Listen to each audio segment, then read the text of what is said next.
Praise the lord. చేరవచ్చిన మీకు అందరికీ ప్రభువైన యేసుక్రీస్తు శుభాలు తెలియజేస్తున్నాను. ఈ దినము కొరకు ఏర్పాటు చేయబడిన లేఖన భాగము అపోస్తుల కార్యములు 15వ అధ్యాయము 1వ వచనం. కొందరు యూదయ నుండి వచ్చి, మీరు మోషేను నియమించిన ఆచారము చొప్పున సున్నతి పొందితేనే గాని రక్షణ పొందలేరని సహోదరులకు బోధించిరి. Praise the lord. దేవునికి స్తోత్రం. హల్లెలూయా, హల్లెలూయా, హల్లెలూయా, స్తోత్రం. దేవుని ప్రియమైన జనాంగమా, మన ప్రభువును ప్రియరక్షకుడైనటువంటి యేసుక్రీస్తు దివ్యనామంలో మీ అందరికీ ప్రత్యేకమైన వందనాలు తెలియజేస్తున్నాను. ఆయన హెచ్చవలసి ఉన్నది అనేటువంటి కార్యక్రమం శాంతి టీవీలో ప్రసారం అవుతుంది. శాంతి టీవీలో ప్రసారం అవుతున్నటువంటి ఆయన హెచ్చవలసి ఉన్నది అనేటువంటి అనుదిన ఆత్మీయ కార్యక్రమ వీక్షకులైన మీ అందరికీ ప్రత్యేకమైన వందనాలు తెలియజేస్తున్నాను. మీలాంటి మంచి వీక్షకుల్ని కలిగి ఉండడాన్ని బట్టి నేను ప్రభునామాన్ని మహింపరుస్తున్నాను. దేవుని స్తోత్రం. హల్లెలూయా. మంచి వీక్షకులు, మంచి శ్రోతలు ఓ మంచి వక్తను తయారు చేస్తారు. మీరు మీ ప్రార్థనలు, మీ ప్రోత్సాహం నన్ను మంచి వక్తగా మారుస్తున్నాయి. నేను నోటి మాంద్యం కలిగిన వాడిని, నత్తివాడిని, నేను సరిగా మాట్లాడలేను, వాక్చాతుర్యం అసలు లేని వాడిని. ప్రభు నన్ను నిలబెట్టాడు, ప్రభు వాడుకుంటున్నాడు. అంతవరకే. ఇందులో నాకు కాదు ఘనత రావాల్సింది ప్రభువుకు మాత్రమే. దీని వెనకాల మీరు ప్రార్థిస్తున్నారు, అందును బట్టి నేను ప్రభు నామాన్ని మహింపరు. ఈ కార్యక్రమం మీ కార్యక్రమంగా భావించి మీ స్నేహితులకు దీన్ని ప్రమోట్ చేయాల్సిందిగా కోరుతున్నాను. చెప్పండి, పలాని కార్యక్రమంలో మన బ్రదరే, మనకు తెలిసిన బ్రదరే, మనకు చాలా కాలంగా పరిచయం ఉన్న బ్రదరు అని చెప్పండి. దేవుని వాక్యాన్ని మనకు తగిన విధంగా స్లోగా విభజించి డివైడ్ చేసి చెప్తున్నాడు, మన ప్రియ సహోదరుడే అని చెప్పేసి కార్యక్రమాన్ని ఇంట్రడ్యూస్ చేయాల్సిందిగా మిమ్మల్ని ప్రేమపూర్వకంగా కోరుతున్నాం. ప్రతిరోజు సమయాన్ని గుర్తుపెట్టుకోండి. Morning 8 to me breakfast time, morning 8 to 8:30. అంతేకాకుండా సాయంకాలం మీ స్నాక్స్ టైం, మీ టీ టైం 4 నుంచి 4:30 వరకు. ఒక శనివారం మాత్రం 3:30 నుంచి 4 గంటల వరకు ఉంటుంది. ప్రభు చిత్తమైతే రాబోయే రోజుల్లో నిధులు దేవుడు సమృద్ధిగా అనుగ్రహిస్తే ఇప్పటికే ఇంచుమించు రోజు 2 సార్లు మీకు కనిపించే అవకాశం ఉంది. రోజుకు 4 సార్లైనా మీ ముందుకు రావాలనేది నా యొక్క ఆలోచన. అనగా ఒక రెగ్యులర్ మెసేజ్ ప్లస్ ఒక రిపీటేషన్.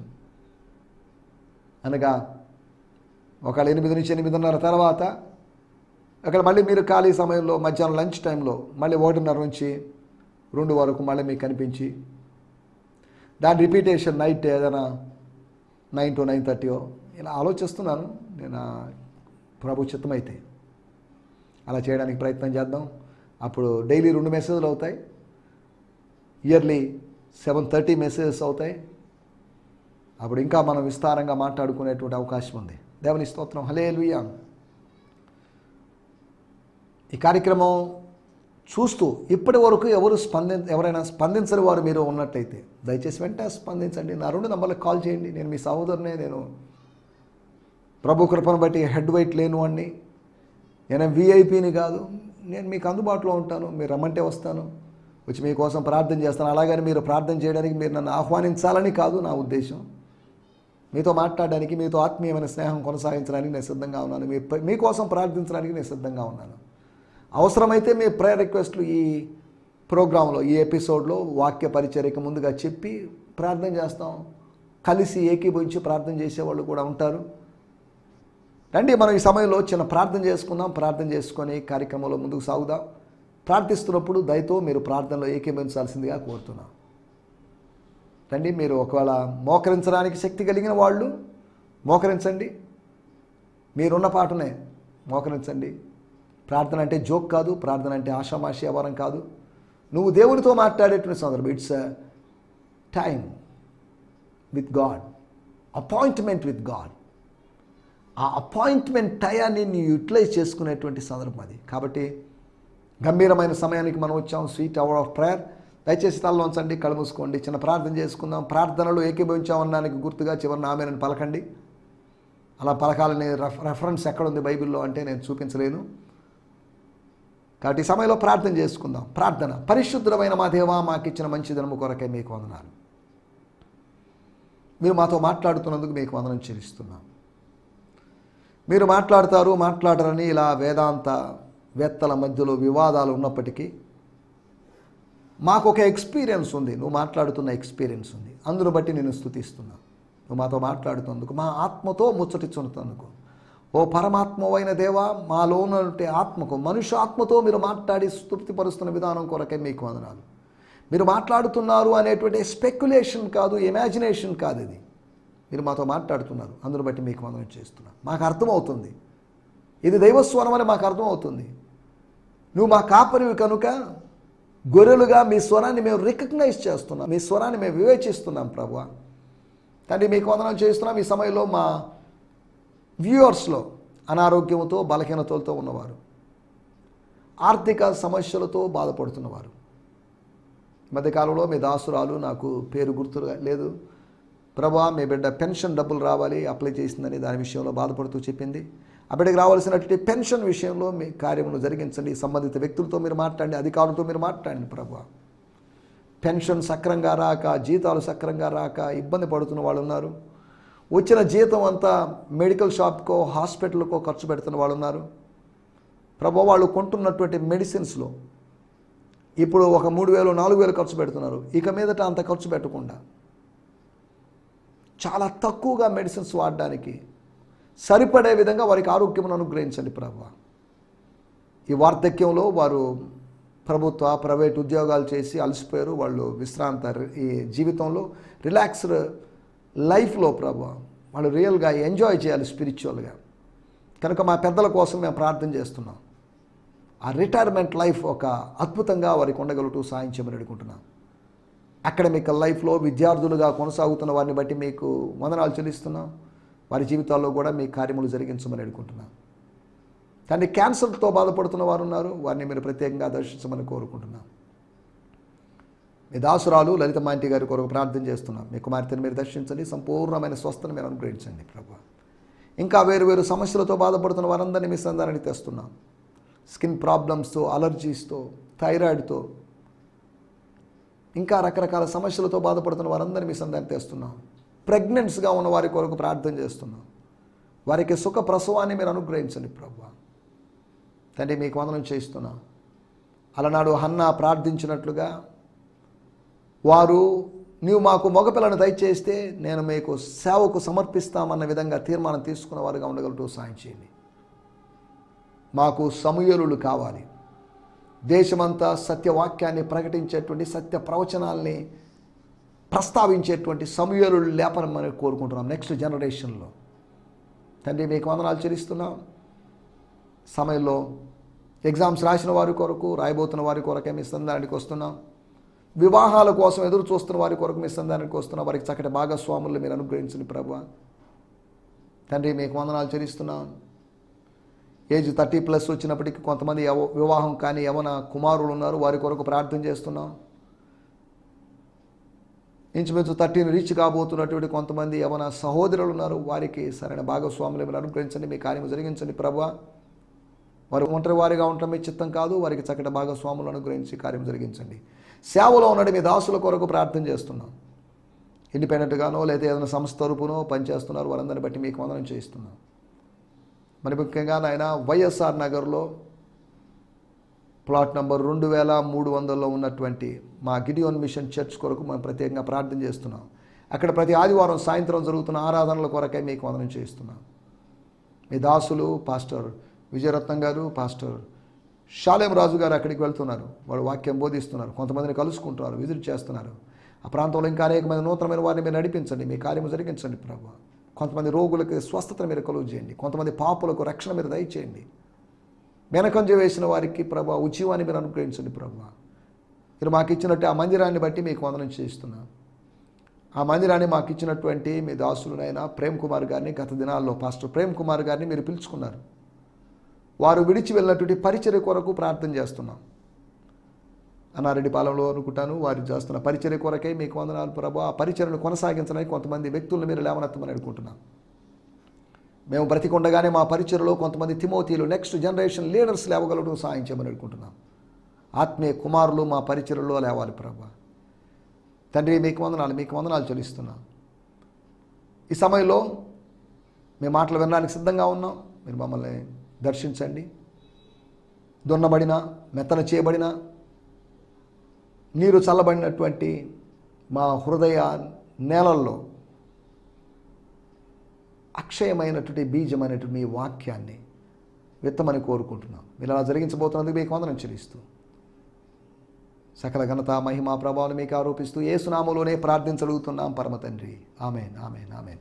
దేవుని స్తోత్రం. మీ అందరికీ ప్రత్యేకమైన వందనాలు. రండి మనం ఈ సమయంలో దేవుని వాక్యాన్ని ధ్యానించుకుందాం. నిన్న మనం ఆత్మీయ సున్నతిని గురించి మాట్లాడుకున్నాం. సున్నతి అనేది ప్రకృతి సంబంధమైనది, శరీర సంబంధమైనది, దేహ సంబంధమైనది. 1 కొరింథీయులకు రాసిన పత్రిక 15వ అధ్యాయంలో రాయబడింది. మొదట ప్రకృతి సంబంధమైనది అనగా శరీర సంబంధమైనది, తర్వాత ఆత్మ సంబంధమైనది. మొదటి ఆదాము అని చెప్పి ఉదాహరణగా చెప్పాడు, అతడు శరీర సంబంధమైన వాడు.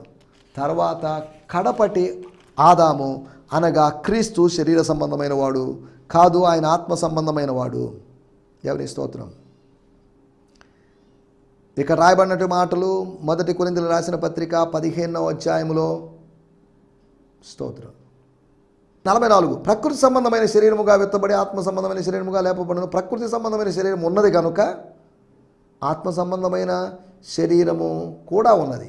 46వ వచనం, ఆత్మ సంబంధమైనది మొదట కలిగినది కాదు, ప్రకృతి సంబంధమైనదే మొదట కలిగినది, తర్వాత ఆత్మ సంబంధమైనది. మొదట మనుష్యుడు భూ సంబంధి మట్టి నుండి పుట్టినవాడు, రెండవ మనుష్యుడు పరలోకము నుండి వచ్చినవాడు.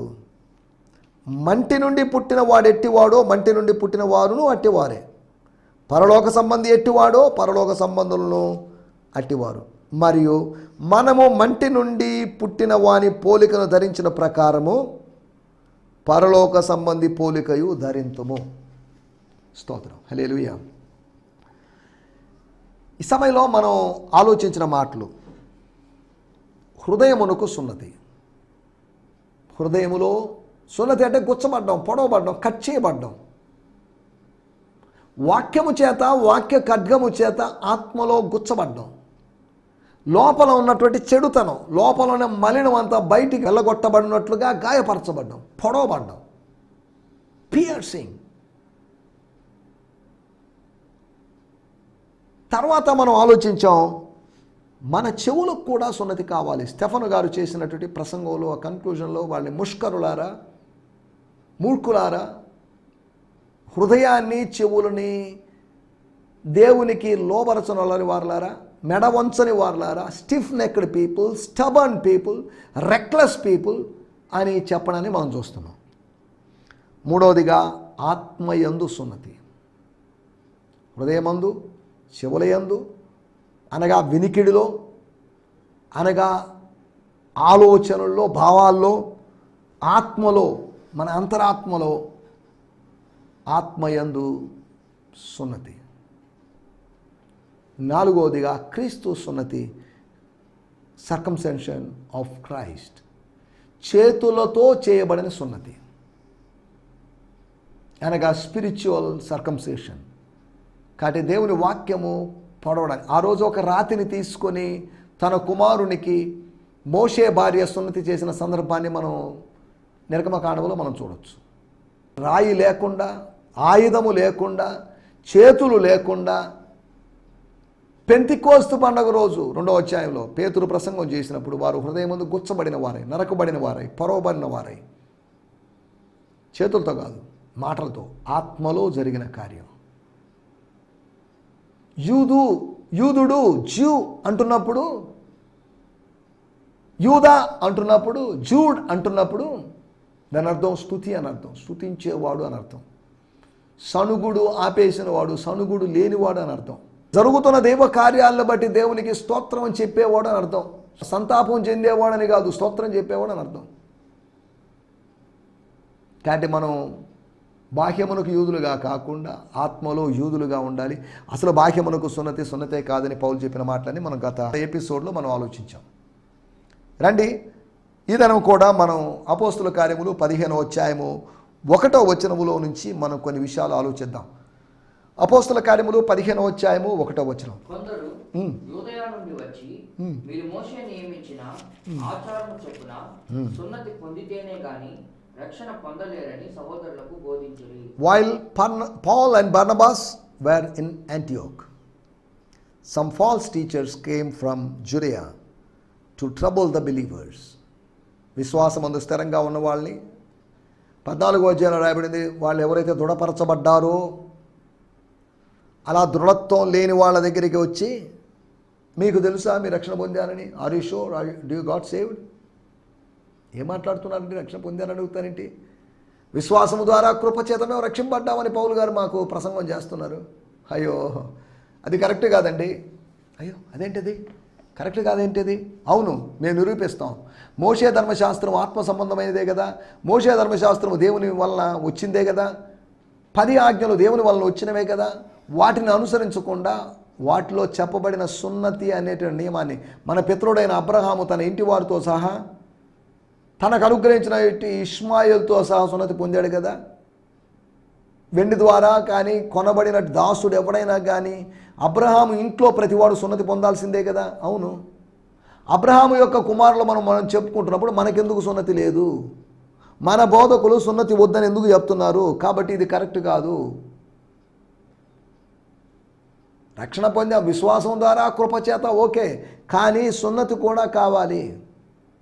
మీ పౌలు గారు చెప్పినటువంటి, మీ బోధకులు చెప్పినట్టు ఈక్వేషన్ ఎలా ఉందంటే, faith plus grace is equal to salvation, అనగా విశ్వాసము ప్లస్ కృప ఈజ్ ఈక్వల్ టు రక్షణ. That is not correct. Correct అయింది మేము చెప్తున్నాం. Faith plus grace plus circumcision is equal to salvation. కృప ప్లస్ విశ్వాసము ప్లస్ సున్నతి ఈజ్ ఈక్వల్ టు రక్షణ. ఆ 2 పాయింట్స్ ఉన్నటువంటి ఈక్వేషన్, ఈ 3 పాయింట్స్ ఉన్నటువంటి ఈక్వేషన్. కాబట్టి ఆ 2 పాయింట్స్ ఉన్నది కరెక్ట్ కాదు. This is correct. 2వ అధ్యాయం నుంచి ఆ 2 పాయింట్ సాల్వేషన్ బోధిస్తుంటే, ఇప్పుడు 15వ అధ్యాయంలో ఇంచుమించు 12 అధ్యాయాల తర్వాత వారు కొత్త బోధ తీసుకొచ్చారు. మన కొందరు యూదయ నుండి వచ్చి, అపోస్తల కార్యములు మనం 11వ అధ్యాయంలో గమనించినట్లయితే 27వ వచనం, ఆ దినములందు ప్రవక్తలు యెరూషలేము నుండి అంతియోక్యకు వచ్చిరి. తర్వాత రాయబడింది 29వ వచనం, శిష్యుల్లో ప్రతివాడు తన తన శక్తి కొలది యూదయలో కాపురమును సహోదరులకు సాయం పంపుటకు నిశ్చయించుకొనెను. ఆ రోజు ప్రవక్తలు వచ్చారు 11వ అధ్యాయంలో. ఇప్పుడు అబద్ధ ప్రవక్తలు వచ్చారు. ముందు అబద్ధ ప్రవక్తలు వచ్చి సత్య ప్రవక్తలు రావాలి, ఎలాగైనా కానివ్వండి. వాళ్ళు వచ్చారంటే వీళ్ళు వస్తారు, వీళ్ళు వచ్చారంటే వాళ్ళు వస్తారు. మంచి ఉన్న చోట చెడు ఉంటుంది, చీకటి ఉన్న చోట వెలుగు ఉంటుంది. జీవితంలో 2 ఇలా జరుగుతుంటాయి. జీవితం అనేది మిక్సర్. ఇలాంటి మిక్స్డ్ కాంబినేషన్ ఇది జీవితం. మనం ఇక్కడ ఆలోచిస్తాం, కొందరు యూదయ నుండి వచ్చి, కొంతమంది ఫాల్స్ టీచర్స్ వచ్చారు అని కొన్ని తర్జుమాల్లో, ద ప్యాషన్ ట్రాన్స్లేషన్ అనేటువంటి బ్రియాన్ సిమ్మన్స్ గారి తర్జుమా, ఆధునిక తర్జుమా, మోడర్న్ ట్రాన్స్లేషన్, పారాఫ్రేజ్డ్ ట్రాన్స్లేషన్స్ అంటారు వీటిని. ఇటువంటి తర్జుమాలో రాయబడింది ఫాల్స్ టీచర్స్. ఎస్, వాళ్ళు ఫాల్స్ టీచర్సే.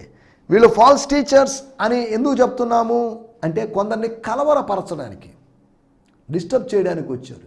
డెవలప్ చేయడానికి వచ్చిన వాళ్ళు కాదు, ట్రబుల్ చేయడానికి వచ్చారు వాళ్ళు, ఎడిఫై చేయడానికి వచ్చిన వాళ్ళు కాదు. మనం జాగ్రత్తగా ఆలోచిద్దాం. దుర్బోధకుల గురించి 4 విషయాలు మీకు త్వరగా జ్ఞాపకం చేయబోతున్నాను. ఫాల్స్ టీచర్స్ గురించి. నంబర్ 1, వాళ్ళు పంపబడని వారు. బడినవారు కాదు, పంపబడని వారు. They were not cent. వాళ్ళు పంపబడని వాళ్ళు అని మనం ఎలా అంటున్నారు, మీరు ఎలా అంటున్నారు అని మీరు అడగవచ్చు. చదవండి అపోస్తల కార్యములు 15వ అధ్యాయము 24వ వచనం. కొందరు మా యొద్ద నుండి వెళ్ళి తమ బోధ చేత మిమ్మల్ని కలవరపరచి మీ మనసులను చెరుపుచున్నారని వింటిమి. వారికి మేము అధికారం ఇచ్చి ఉండలేదు. వారికి మేము అనగా అపోస్తులైన మేము, సంఘమైన మేము, జెరూసలేం కౌన్సిల్ మేము అధికారమే లేదు. ఎవరికి? కొందరు మా యొద్ద నుండి వెళ్ళి, మమ్మల్ని కాదనుకుని వెళ్ళి, మాకు సెపరేట్ వెళ్ళిపోయి, మాకు వేరైపోయి, వేరే కుంపటి పెట్టుకొని, వేరే ఫెలోషిప్ పెట్టుకొని, వేరే రిజిస్ట్రేషన్ చేసుకొని, వేరే బోర్డు పెట్టుకొని, వేరే ఆర్గనైజేషన్ స్టార్ట్ చేసుకొని, తమ బోధ చేత మిమ్మల్ని కలవరపరిచి మీ మనసులను చెరుపుచున్నారు అని మాకు తెలిసింది. మా దాకా వచ్చింది వినికిడి. అక్కడ మా దగ్గర ఉన్నవాళ్లే, మేము బోధించిన రక్షణ ఏంటో తెలుసు, దానికి ఎక్స్ట్రాగా యాడ్ చేసి వాళ్ళు బోధిస్తున్నారు. తమ బోధ చేత మీ మనసులను ఏం చేస్తున్నారట? చెరుపుతున్నారు. 14వ అధ్యాయం 2వ వచనంలో అవిధేయులైన యూదులు అన్యజనులను పురికొల్పి వారి మనసుల్లో సహోదరుల మీద పగ పుట్టించిరి, అనగా పాయిజన్ దేర్ మైండ్స్. ఇక్కడ కూడా మీ మనస్సులను విషపూరితం చేయాలని, దుర్బోధల విషము చేత నింపాలని, దుర్బోధల గురువుల చేత నింపాలని ప్రయత్నం చేస్తున్నటువంటి దుష్టుని యొక్క ప్రతినిధులు వాళ్ళు అన్నట్టుగా పౌలు గారు మాట్లాడారు. లేకపోతే జెరూసలేం కౌన్సిల్ మాట్లాడింది. 15వ అధ్యాయము 24వ వచనం నేను చదువుతున్నాను. We are aware that some have come to you from the church of Jerusalem. మా దగ్గర నుంచి ఎక్కడి నుంచో కాదు, మా సంస్థలో ఉండి మాతో ఉండి బయటికి వెళ్ళిపోయిన వాళ్ళు. These men were not sent by us. గుర్తుపెట్టుకోండి, వాళ్ళని మేము పంపించలేదు. But came with false teachings that have brought confusion and division. Confusion and division, మిమ్మును కలవరపరచడానికి, ట్రబుల్ చేయడానికి. మీ హృదయాలు కలవరపడనీయకుండానే ప్రభు చెప్పాడు, కానీ వీళ్ళ ఉద్దేశం కలవరపరచడమే. They will bring that have brought confusion and division. Confusion, division, విభజన మరియు అయోమయం, క్లారిటీ లేదు. కాబట్టి ఇటువంటి వాళ్ళ విషయం telling you keep the law and be circumcised, things we never commanded to teach. మేము ఎప్పుడు వాళ్ళకి బోధించమని చెప్పలేదు, మేము పంపించలేదు, మేము బోధించమని చెప్పలేదు, మేము అధికారం వాళ్ళకి ఇవ్వలేదు, మేము అథారిటీ వాళ్ళకి ఇవ్వలేదు. దేవుని స్తోత్రం. ఒకటి, వాళ్ళు పంపబడని వారు, పంపబడకుండానే పంపబడినట్లు ఫీల్ అయిపోయి పంపబడ్డ వాళ్ళమని భావిస్తున్నారు. అపోస్తులు కాకయే అపోస్తులని చెప్పుకుంటున్నారు. పంపబడాలి ఎవరో ఒకరి చేత, సంఘం వల్ల సాగనంపబడ్డారని కొంతమందిని గురించి రాయబడింది. కొంతమంది ఎలా పంపబడుతున్నారు? కొంతమంది స్త్రీలను అడిగారు, మీరు మిమ్మల్ని ఎవరు పంపించారు? ఏ సంఘం మీరు? లేదండి, మాకు మేమే వచ్చాం. అది వాక్యానికి విరుద్ధం. పరిచర్య చేసే స్త్రీలు ఏదైనా స్థానిక సంఘము చేత పంపించబడాలి. ఒక అథారిటీ, ఆథరైజ్డ్గా ఉండాలి, ఆథెంటిక్గా ఉండాలి. అలా లేకుండా ఈ రోజుల్లో విచిత్రంగా ప్రజలు సేవ చేస్తున్నారు. సరే, మన వాటిలోకి వెళ్ళలేదు. ఒకటి, పంపబడని వారు, ఈ దుర్బోధకులు, యూదయ నుంచి వచ్చిన వాళ్ళు. రెండో విషయము, అపోస్తల కార్యములు 22వ అధ్యాయము 3వ వచనం. నేను ఎక్కడ పుట్టానని చెప్పుకుంటున్నాడు పౌలు గారు తన సాక్ష్యంలో భాగంగా.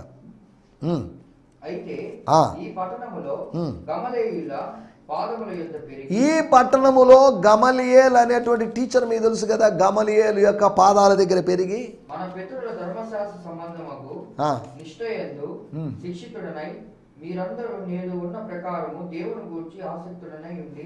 చాలండి. నేను I was trained at the feet of Gamaliel. Gamaliel sir తెలుసుగా మీకు, అయ్యగారు, గమలియేల్ అయ్యగారు. ఆయన దగ్గర నేను ట్రైనింగ్ చేశాను. నేను మామూలుని కాదు, నేను చిన్నోడిని కాదు. ఆయన పాదముల దగ్గర నేను నేర్చుకున్న వ్యక్తిని. గమలియేలు పాదాల దగ్గర నేను కూర్చున్నాను. దేవుని స్తోత్రం, హల్లెలూయా. శిక్షణ లేనివారు ఈ రోజులో ప్రీచర్స్ ఎక్కువైపోతున్నది పెద్ద ప్రాబ్లం. ట్రైన్డ్ ప్రీచర్స్ లేదు. లేదండి, యేసు ప్రభు శిష్యులకి ఏమైనా బైబిల్ స్కూల్ ఉందా, సర్టిఫికేట్ ఉందా అని రకరకాలుగా మాట్లాడుతున్నారు. ట్రైనింగ్కి వ్యతిరేకులుగా చాలామంది మారుతున్నారు. ట్రైనింగ్ అయితే తప్పే ఉంటే కొన్ని 3 సంవత్సరాలు, 4 సంవత్సరాలు, 5 సంవత్సరాలు నేర్చుకుంటే తప్పే ఉంది. శిక్షణ లేని వాళ్ళుగా ఉన్నారు. శిక్షితులుగా ఉండాలి. ప్రతిదానికి శిక్షణ ఉంది. కానీ బైబిల్ విషయంకి వస్తే బోధకులుగా మాలాంటి ట్రైనింగ్ వాళ్ళకి దోచింది ఏదో బోధించేస్తున్నారు. We should be trained. మంచి శిక్షణ పొందిన వాళ్ళుగా ఉండాలి. ఒకటి, వాళ్ళు దుర్బోధకులు, పంపబడని వారు. 2, శిక్షితులు కానివారు, అనగా శిక్షణ లేనివారు. మూడో విషయాన్ని నేను మీకు జ్ఞాపకం చేస్తాను. మార్కు సువార్త 1వ అధ్యాయము 22వ వచనం. ఆయన శాస్త్రుల వలె కాక ఏదో తాత్కాలికంగా చిలక పలుకులు పలికేవాడుగా కాక అధికారము కలిగిన వానిగా బోధించాడు. శాస్త్రులు, పరిచయులు, యూదా మత బోధకుల యొక్క బోధకి యేసు బోధకు తేడా ఉంది. ఆయన అధికారము కలిగిన వానిగా, మతము యొక్క అధికారం కాదు, అది మహిమ యొక్క అధికారం, పరలోకము యొక్క అధికారం, మహిమ లోకము యొక్క అధికారము కలిగిన వాడై బోధించాడు. టీచింగ్లో అందుకనే తేడా ఉంది. ఆయన దయగల మాటలకు ఆశ్చర్యపడి, కానీ దేవాలయములోని ఆత్మీయ నాయకుల బోధల వలన ఎవరు ఆ దయగల మాటలకి ఎవరు ఆశ్చర్యపోలేదు. అవి అంత టచ్ చేయలేదు, అవి అంత ఇన్ఫ్లుయెన్స్ చేయలేదు. దేవుని స్తోత్రం. మూడో విషయము, అధికారము లేని వాళ్ళు. అధికారం పైనుండి రావాలి. అధికారం బోధించడానికైనా ప్రసంగించడానికైనా ఏదైనా చేయడానికి పైనుంచి అధికారం రావాలి. పైనుండి ఇవ్వబడితే తప్ప ఏ అధికారం లేదు. యోహాను సువార్త 19వ అధ్యాయంలో యేసుప్రభు చెప్పిన మాట. మనం ఆలోచిస్తున్నట్టు 4వ విషయాన్ని నేను మీకు జ్ఞాపకం చేస్తాను. 1 తిమోతి పత్రిక 1వ అధ్యాయము 6, 7 వచనాలు మనం గమనించినట్లయితే అక్కడ మనం కొన్ని విషయాలు దుర్బోధకుల గురించి లేకపోతే కొంతమంది బోధకుల గురించి పౌలు గారు ఏమన్నారో చూద్దాం. కొందరు వీటిని మానుకొని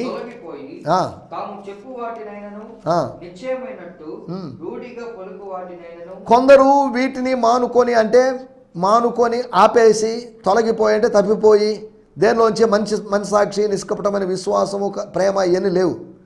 తాము చెప్పు వాటినైనను నిశ్చయమైనట్టు రూఢిగా పలుకు వాటినైనా గ్రహింపకపోయినను